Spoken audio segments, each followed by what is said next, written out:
my channel, and today, panibagong video na naman. For anything else, please don't forget to subscribe to my channel and click the bell button beside it para lagi kang notified whenever I upload videos. So today, ang itatahal ko is kung paano ka makakakuha ng Korean visa. So based on experience lang to guys. Kasi sa panahon ngayon, alam ko marami ang gustong makapag-travel. Lalong-lalo na ang mga K-pop fans. Gustong-gusto niyong makarating ng Korea. So ako, hindi pa ako nakakarating ng Korea. Ang i-share ko lang sa inyo is kung paano ako or kami as a family na kumuha ng Korean visa. Kung mabilis lang yung process mabilis lang naman siya. Tapos ang alam ko, it's just free. So yun na nga. So, let's start! Paano nga ba kumuha ng Korean visa? So, first thing first, ang kailangan mo is passport. Kailangan ang passport mo is 6 months ang validity niya. So, kung halimbawa ang validity niya is 4 months na lang, kailangan mo nang mag-renew ng bagong passport. Kasi kailangan siya 6 months talaga. Second, ang iyong duly accomplished application form. So, mag-download ka lang ng form nila. Makikita mo yun all over the net. Download their form. So, sa pagsagot ng forms, sagutan mo lahat. Yung tulad, kung estudyante ka, kung wala kang work, lahat yun lalagyan mo ng NA o di kaya not applicable NA. So, bawal kang mag-leave ng blank. Like, kung halimbawa, work, ganon, wala. Basta lahat na mabablankuhan mo, NA issues. So, third, 1 passport size colored photo. Kailangan white yung background mo.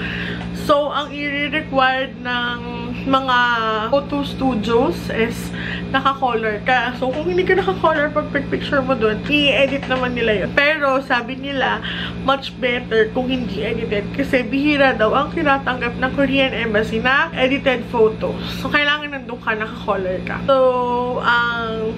So, meron na tayong first passport. This is basic, guys. Yung pinaka-basic needs for everybody.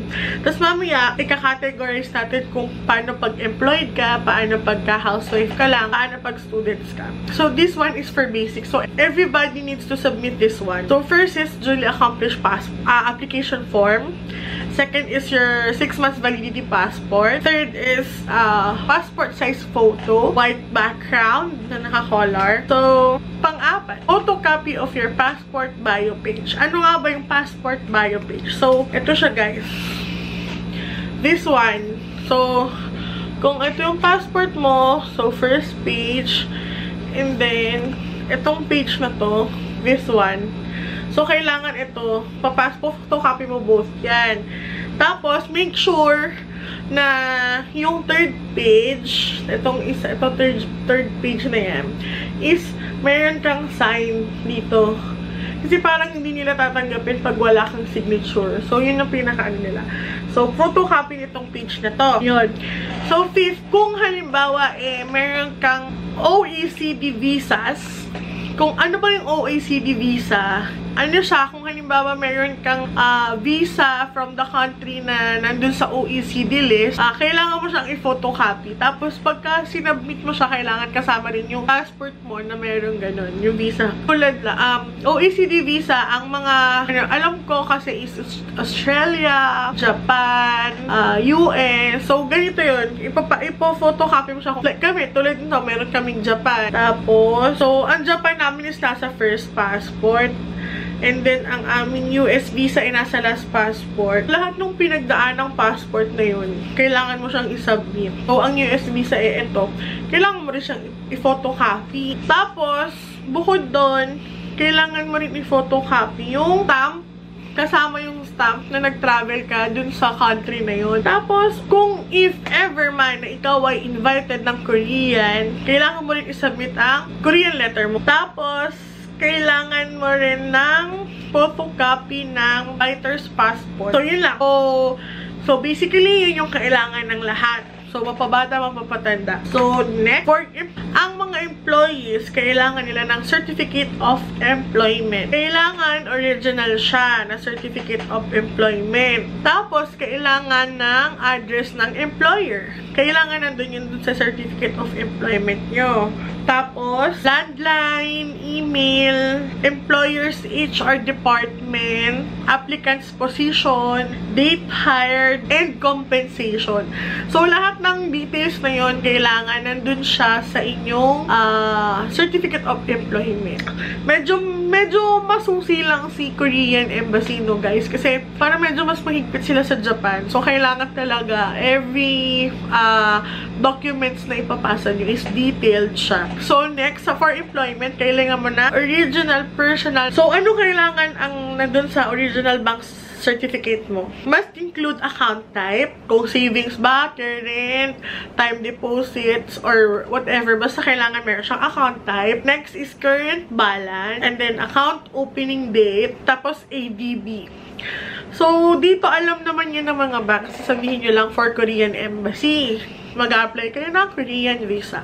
Alam na nila yun. So, sumunod for employment is original or certified true copy of bank certificate. Doon naman sa bank certificate, kailangan covering niya is 3 months.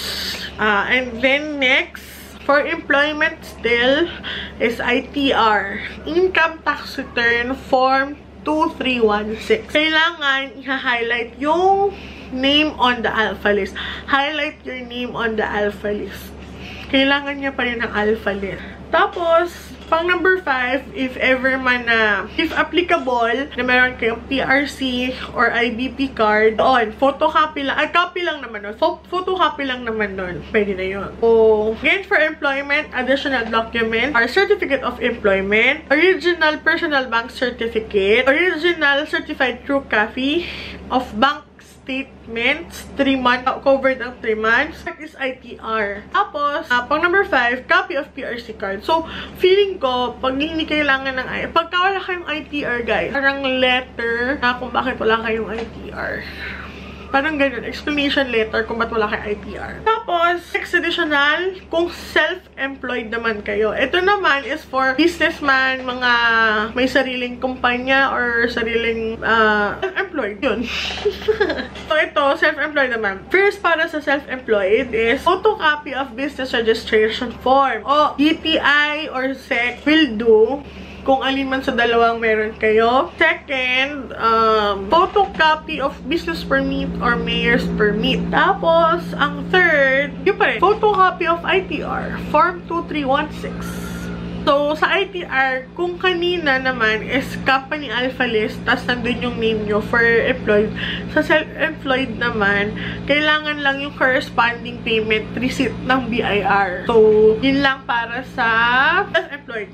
And then, regional personal bank certificate. Ganun pa rin sa kanina. Must include account type, current balance, account opening, ADB. Lastly, para doon is original or certified true copy of bank certificate. 3 months ulit. So, ayun na para sa employed at saka sa self-employed. Para sa mga housewives, para naman sa mga housewives, ang mga kailangan nyo is your own, yung sa sarili mo kung mayroon ka mang sariling bank account.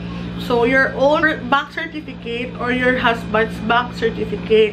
Tapos, kailangan din, yung mga, so lahat ng details na sinabi ko kanina, kailangan nandun pa rin siya. Tapos, sarili mo ulit or sa husband mo na bank statement. So, magkaiba yung bank statement kaysa bank certificate, ha? Tapos, if si husband is employed, so lahat ng details ni husband na papasa niya as employed siya, kailangan i-attach mo din yun sa'yo. Tapos, yung COE niya, i-attach mo din yun sa'yo. Tapos, copy of ITR ulit, Form 2316. Tapos, if si husband ay self-employed, yun ulit. Kung si husband lang ang self-employed, copy lang din ng papers ni husband. Yun lang din. Kailangan lang may photocopy ka para dun sa application ni husband. May photocopy ka para dun sa application mo. I-attach mo yun sa likod doon sa'yo. And lastly, photocopy of PSA marriage certificate. So, PSA na ang kailangan niya, guys. Hindi na po NSO. PSA. Tapos, para naman sa student, original school certificate. So, yun, mabilis lang naman, guys. Original school certificate, photocopy of school ID, photocopy of PSA birth certificate. So, if parents are employed, yung documents din ni parents, i-attach mo lang din kay anak. don't guys student, i-attach mo lang yun. If parents are self-employed, yun, documents na kailangan para sa self-employed. Plus, kailangan din nila ng bank certificate, bank statement ng parent. Yun, kailangan din nila nun. Tapos, copy of parents' marriage certificate. So, copy lang naman yun. Kailangan din nila yun. So, yun nga guys. Kung halimbawa may mag-guarantee sa may mag-guarantor sa inyo sa travel nyo, letter of consent na gina-guarantee nyo siya. Meron kayong sample letters na makukuha sa online na gina-guarantee siya. Tapos, photocopy na proof of relationship. Kung halimbawa, anak kayo, tapos ang parents nyo ay mag-guarantee sa inyo, pero kayo ay di na minor, pwede kayong magpasa ng letter na notarized letter na gina-guarantee kayo ng parents nyo bukod dun sa inyo. So, parang additional ano lang rin yun, documents. Tapos, para sa mga nag-travel na within 5 years from like Japan, Australia, US, and other countries na nasa OECD, alam ko is, ang alam ko, hindi nyo na kailangan mag-submit ng ITR, accepted na sa pag-submit ng ITR, yung ganun. Tapos, yun nga, sa ITR, kailangan naka-highlight yung name nyo dun sa alpha list. So, kami, namin, meron kaming agency. So, ngayon, sabi nila, hindi na pwedeng mag-walk-in sa Korean Embassy. I-link down ko na lang sa baba, guys, yung mga accredited agency. So, para sa amin, alam ko, libre lang talaga ang Korean visa. Pero, in our case, dahil nag-agency kami, I think it's 1,000 per person ang arrangement. So, cover nila yung pagkuha ng documents sa inyo, kuha ng documents, hatid ng documents, kung may kulang na documents na hindi na ipasa, sila rin yung mag-aasikaso. Tapos, ihahatid din nila sa inyo. So, basta make sure na yung agency na makukuha nyo is accredited siya ng Korean Embassy. Sabi nila, para daw ma-approve ka sa Korean visa na mabilis, you have proof na kaya mong i-sustain yung stay mo na gagawin dun sa kanila. So, every country naman, yun yung nila yun yung assurance lang nila kinukuha na i-sustain mo yung sarili mo na hindi ka mag-TTNT dun sa bansa nila. Actually, alam ko, yun lang naman yung mga easy steps, easy documents na kailangan yung i-prepare. Basta kailangan lang is i-double check nyo yung documents nyo kung kompleto ba, kung kulang ba. Huwag nyo kakalimutan pirmahan yung application form nyo. Kasi yun yung naging problema namin. Nakalimutan namin pirmahan yung aming application form. So, parang hassle kay agency yun kasi pabalik-balik pa siya. Dun lang kami natagalan talaga.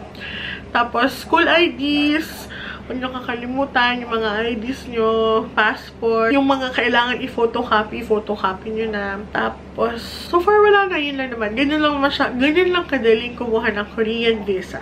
So, samahan nyo ako sa mga susunod pang videos. Isasama ko kayo sa aming tour sa Korea.